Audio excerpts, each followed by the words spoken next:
কাকে বলে, ঢেউ কাকে বলে, ঢেউ কাকে বলে। এই ঢেউটা যদি ঘরের সাথে এসে বাড়ি মারে তাহলে কেমন, একটা মানুষের সাথে বাড়ি দিলে কেমন আছে, ঢেউ কাকে বলে দেখেন। আয় আল্লাহ আল্লাহ আল্লাহ আল্লাহ আল্লাহ, শোনো শোনো ভাই, এই ঢেউর মধ্যে যদি এইসব ঘর থাকে আপনি বলেন, আপনারা বলেন যে এই ঢেউর মধ্যে এইসব ঘর থাকে। সবাই লাইভটাকে বেশি বেশি শেয়ার করেন, লাইভটাকে বেশি বেশি শেয়ার করেন। কিন্তু ভাই লাইক কমেন্ট দিলে চললে হইলো না, শেয়ার করতে হবে ভাই। আপনার শেয়ারে, আপনার একটা শেয়ার আরও 1 লাখ 2 লাখ 5 লাখ মানুষ দেখতে পারবে, এই সারা বিশ্বে দেখতে পারবে।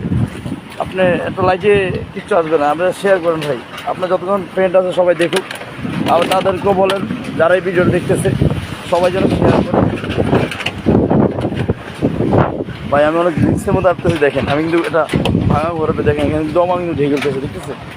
আর দমাটা বাড়ি দিতেছে কিন্তু আমার ঘরের সাথে, তাই না?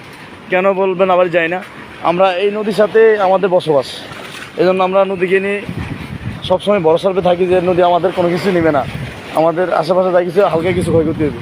তো এখন এবার মানে এরা আমার বললাম না, আমার মানে জন্মের পর আমি এই পাশ দেখলাম যে এতটা পরিমাণ পানি এবং পানির চাপ 3-4 দিন ধরে থাকে, 3 দিন ধরে চলতেছে তীব্রতাটা। পাশে আর 2টা ঘর আছে, এটা তো নাই, এটা তো দেখাইছি আপনাদেরকে লাইভে। এখানে দেখেন যে কী পরিমাণ ঢেউ চলতেছে, আসলে আপনার দেখেন ঢেউটা আসলে ভাই আমি অনেকবার ব্যথা পাইছি এবং পাবো না, আমার কেটে গেছে এবারও। দেখেন ঢেউগুলো আছে কীভাবে, দেখেন সেটা দেখেন, দেখছেন? সোহেল ভাই আমার ভিডিওটা শেয়ার করেন, আর আপনার নোয়াখালী নিউজটাকে বলবেন যে আমার ভিডিওটা ভাই শেয়ার করতে বেশি বেশি। আপনাদের নোয়াখালীবাসীকেও আমি বলবো যে আমাদের মতন সবাই অসহায়ের মধ্যে আছে, এই নিম্ন অঞ্চলে যারা আছে সবাই অসহায়ের ভিতরে আছে ভাই, কেউ ভালো নাই, কেউ ভালো নাই, সবাই অসহায়ের মধ্যে আছে, সবাই আমরা কষ্টে আছি।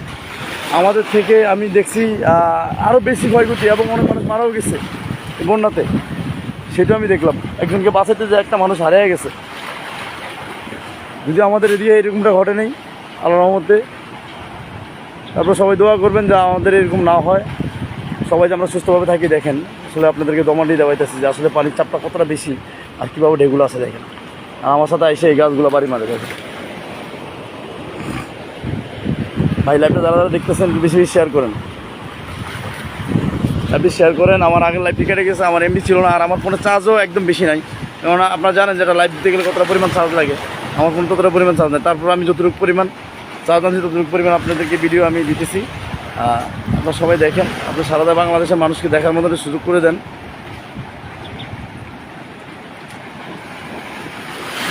বাংলাদেশ প্রধানমন্ত্রীর কাছে আমার একটা আবেদন থাকবে, আমাদের রাষ্ট্রবাসীর জন্য পুনর্বাসন কোনো কিছু করার জন্য।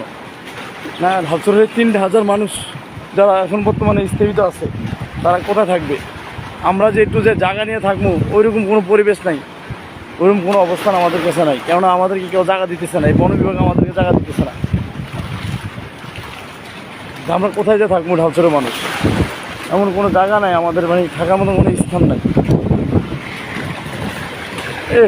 কেউ দেখেন আল্লাহ আল্লাহ, আপনি শুধু একমাত্র হজরত করার মালিক।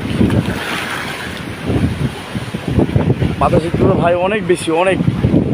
আমি কালকে এতটা পানি চাপও ছিল না, আর এতটা পরিমাণ মনে করেন ঢেউ ছিল না। আজকে যে পরিমাণ ঢেউ, আমরাই একমাত্র মনে হয় বুঝতে পারি যে আসলে আমরা কতটা বসবাস করতেছি। দেখেন আরও কিছু, এখানে একটা দেখেন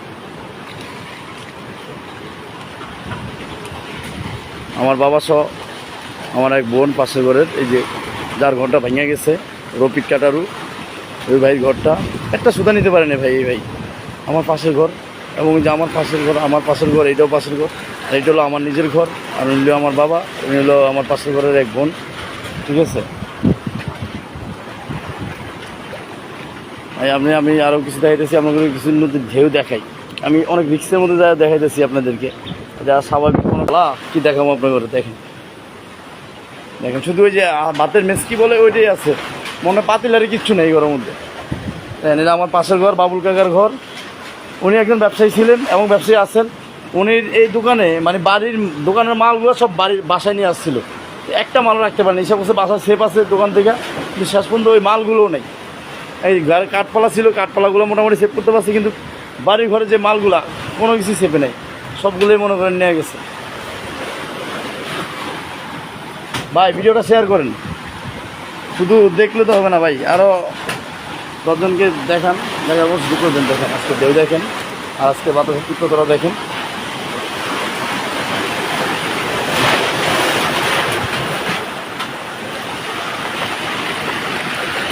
ও নদী নদী হিরে, ঢেউ কাকে বলে? ঢেউ কাকে বলে? ঢেউ কাকে বলে? এই ঢেউটা যদি ঘরের সাথে এসে বাড়ি মারে তাহলে কেমন, একটা মানুষের সাথে বাড়ি দিলে কেমন আছে? ঢেউ কাকে বলে দেখেন। আয় আল্লাহ আল্লাহ আল্লাহ আল্লাহ আল্লাহ, শোনো শোনো ভাই, এই ঢেউর মধ্যে যদি এইসব ঘর থাকে, আপনি বলেন, আপনারা বলেন যে এই ঢেউর মধ্যে এইসব ঘর থাকে। এই যে কালকে আজ সকালে ভিডিও ছাড়লাম যে ঘরগুলো এখানে আছে, কিন্তু ঘরের ভিতরে কোনো মাল নাই, সবগুলো যাই ছিল সবগুলো চলে গেছে। কিন্তু আর এই ঘরের ভিতরে দিয়া আমার হাঁটায় অনেক ভাই, আমি যে আপনাদের সাথে ভিডিও করতেছি, আমার কালবৈশাখী জ্বর থাকতেছে, আমার মনে ভিডিও করা সম্ভব হইতেছে না। আমি আশা করি আপনারা যারাই আছেন আমার এই ভিডিওটা বেশি বেশি শেয়ার করবেন।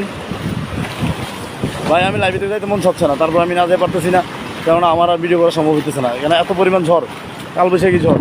আকাশের অবস্থা দেখেন, কী অবস্থা আকাশ দেখেন, মেঘলা আকাশ, ঠিক আছে। এবং ঝড়ের গতি তো বুঝতে পারতেছেন যে আসলে কতটা মিটার ঝড় আমার প্রবল করতেছে। এখানে এক বোন আছে, এই বোনের ঘর এটা হলো বোনের ঘর। ভাই কিছু কন যা ভালো লাগে কন। কিছু ধরতে পারি নাই, ধরতে পারো না, গা ছিল ঘরে, বাবা নামলা ঘরের মধ্যে রয়ে গেছে, এবং কিছু হারানোর মতো কোনো পরিবেশ নাই, সব আমরা ছেড়ে দিচ্ছি এই নদীর কাছে।